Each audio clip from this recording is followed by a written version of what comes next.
Sejam todos bem-vindos ao canal do Grupo Espírita Eurípides Bassanufo, da cidade de Itaúna, Minas Gerais. É com alegria, com satisfação, que damos continuidade ao projeto Nos Passos de Emmanuel. Esse projeto ele tem o objetivo de realizar o estudo das obras de Emmanuel, em especial das obras da coleção Fonte Viva. O livro que nós estamos estudando é o livro Vinha de Luz, e a questão que nós estudaremos hoje é a questão de número 116, que tem como título Não Só. Emmanuel foi o mentor espiritual de Chico Xavier, e ele ditou várias obras para o Chico, e Chico psicografou essas obras, e são verdadeiros tesouros deixados aí pelo Espírito Emmanuel para o nosso estudo. E ele sempre utiliza uma passagem evangélica, nessa coleção Fonte Viva. Ele sempre utiliza uma passagem evangélica e depois vem explicando sobre essa passagem. Nesse livro Vinha de Luz, na questão 116, que tem como título Não Só, ele utilizou a passagem da carta de Paulo aos Filipenses, capítulo 1, versículo 9, que diz o seguinte: Paulo se dirigindo aos Filipenses: E peço isso, que a vossa caridade abunde mais e mais em ciência e em todo conhecimento. E aí, depois dessa passagem evangélica, Emmanuel vem nos explicando o que Paulo quis dizer com a sua carta aos Filipenses. Emmanuel diz o seguinte, que a caridade é invariavelmente sublime nas menores manifestações.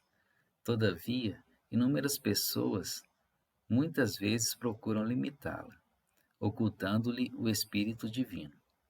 Muitos aprendizes creem que praticá-la é apenas oferecer dádivas materiais aos necessitados de pão e teto. Caridade, porém, representa muito mais que isso para os verdadeiros discípulos do Evangelho. Em sua carta aos Filipenses, oferece Paulo valiosa assertiva com referência ao assunto. Indispensável é que a caridade do cristão fiel abunde em conhecimento elevado. Certo benfeitor distribuirá muito pão, mas se permanece deliberadamente nas sombras da ignorância, do sectarismo ou da autoadoração, não estará faltando com o dever de assistência caridosa a si mesmo? Espalhar o bem não é somente transmitir facilidades de natureza material. Muitas máquinas, nos tempos modernos, distribuem energia e poder automaticamente. Caridade essencial é intensificar o bem, sob todas as formas respeitáveis, sem olvidarmos o imperativo de autossublimação, para que outros se renovem para a vida superior, compreendendo que é indispensável conjugar, no mesmo ritmo, os verbos dar e saber. Muitos crentes preferem apenas dar, e outros se circunscrevem simplesmente em saber. As atividades de todos os benfeitores dessa espécie são úteis, mas incompletas. Ambas as classes podem sofrer presunção venenosa. Bondade e conhecimento, pão e luz, amparo e iluminação, sentimento e consciência são arcos divinos que integram os círculos perfeitos da caridade. Não só receber e dar, mas também ensinar e aprender. É uma passagem, uma explicação belíssima do Espírito Emmanuel a respeito do que o apóstolo Paulo quis dizer aos Filipenses, quando ele fala que a caridade ela deve abundar mais e mais em ciência e em todo conhecimento. Aí Emmanuel, nas suas explicações aqui, ele vem falando que a caridade ela é invariavelmente sublime nas menores manifestações. Todavia, a gente tenta, a maioria de nós procura limitá-la, ocultando-lhe esse espírito divino. E ele vem falando mais. Ele fala que muitos aprendizes, quem já se inclinou aí para a doutrina cristã, muitos aprendizes acreditam que a caridade é apenas essa doação de bens materiais para quem não tem pão e não tem teto. E ele vem falando que ela é muito mais do que isso, que ela deve ser feita na medida exata, né, a fim de que cada um possa ali, por seus meios próprios também, né, se renovar para uma vida superior. Então, quando ele fala que a caridade tem que ser feita na medida exata, né, que a caridade ela deve se abundar em conhecimento, Emmanuel tá nos dando uma lição, né, sobre o nosso entendimento a respeito dessa caridade, né, da gente saber o limite do nosso auxílio, da gente saber auxiliar e, ao mesmo tempo, permitir que a pessoa que está sendo auxiliada, ela se ilumine, né? Ela se encha ali de luz, ela entenda, né, o motivo e procure também, por seus meios próprios, né, esse melhoramento, essa reforma, né, íntima, tão desejada por todos nós. Aí lembro aqui da história que Chico contava, né, de Lia e Conceição. Eram duas senhoras, né, que Chico falava que nas encarnações passadas elas tinham, né, eram damas espanholas, né, que conviveram ali naquele tempo das perseguições da Igreja Católica, da fogueira das Inquisições, né, e que elas andaram no caminho errado, né, entregando algumas pessoas falsamente para receber dinheiro,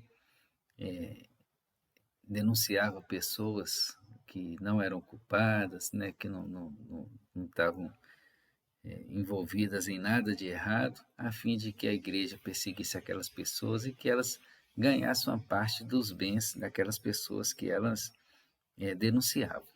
Então elas vieram com umas provações muito difíceis aqui, né, na encarnação, na época de Chico, que Chico estava encarnado. Elas foram morar lá próximo a Pedro Leopoldo e Chico constantemente visitava essas duas senhoras, né? E lembro uma vez que Chico falou que chegou um pessoal de São Paulo, uns bancários, né? E foram lá fazer essa assistência a essas duas senhoras. E quando chegou lá, o banqueiro ele já queria retirar elas daquele casebre, né, levar para uma casa maior, pagar empregada, para aquelas senhoras lá ter uma condição de vida melhor.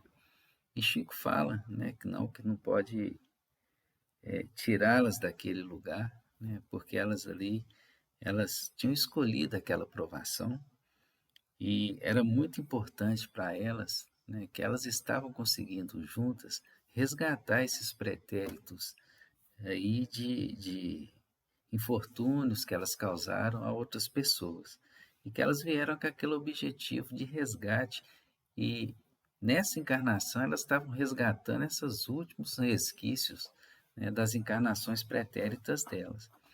Então, assim, Chico nos dá essa lição, né? Fala, a gente pode auxiliar, vamos mandar aqui o alimento, né? Trazer um agasalho, mas a gente também não pode tirá-la daqui, porque cada um tem a sua história, cada um tem a sua necessidade de evolução, e é nesse sentido que o próprio Emmanuel ele vem falando aqui que a caridade essencial é intensificar o bem sob todas as formas respeitáveis, sem olvidar o imperatismo de autossublimação para que os outros se renovem para a vida superior, né? Esse dar, né, e saber, quando Emmanuel vem falando aqui, bondade e conhecimento, né, formam arcos perfeitos, da caridade. Pão e luz, né, ao mesmo tempo que eu ofereço, né, o pão ali material para a pessoa se nutrir, eu levo conhecimento também do Evangelho, eu levo conhecimento da doutrina espírita, né? Muitas das casas espíritas fazem isso, né, distribuem alimentos para os necessitados, ao mesmo tempo que nessa distribuição aproveita para fazer uma reunião, né, e passar os ensinamentos evangélicos para aquelas pessoas, né? Amparo e iluminação, está aí no mesmo sentido aí, pão e luz, amparo e iluminação. Você dá o conhecimento para aquela pessoa se iluminar, sentimento e consciência. Então, eu ter consciência, daquilo que eu estou passando, daquilo que eu estou vivenciando, né?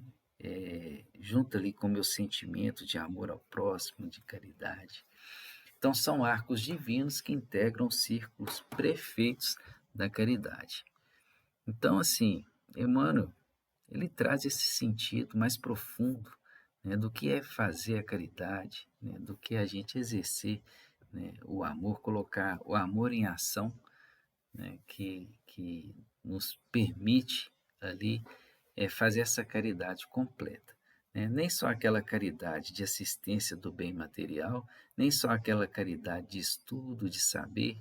Né? Então, é o conjunto dos dois. É o conjunto ali de dosar a caridade, né, do bem material, juntamente com os ensinamentos, né, que permitirão àquela pessoa que está sendo assistida, né, de se iluminar, de evoluir, de entender, de despertar para a sua consciência, né, para os ensinamentos divinos, os ensinamentos do nosso Mestre Jesus. Então, que guardemos esse ensinamento aqui de Emmanuel, né, agradecidos de coração a este Espírito tão caro, né, que nos deixou aí verdadeiros tesouros, né, obras-primas, para que a gente entendesse aí o Evangelho, né, nas suas nuances, nas suas entrelinhas, que para nós ainda era muito difícil de entender e que ele facilita, né, com a sua visão de espírito mais evoluído do que a gente e com a sua didática ali também, nos permite esse conhecimento. Então, gratos aí com mais um ensinamento de Emmanuel, rogando a Deus, ao nosso Divino Mestre Jesus, que nós possamos reter esses ensinamentos em nossos corações e colocá-los em prática cada dia mais. Que assim seja.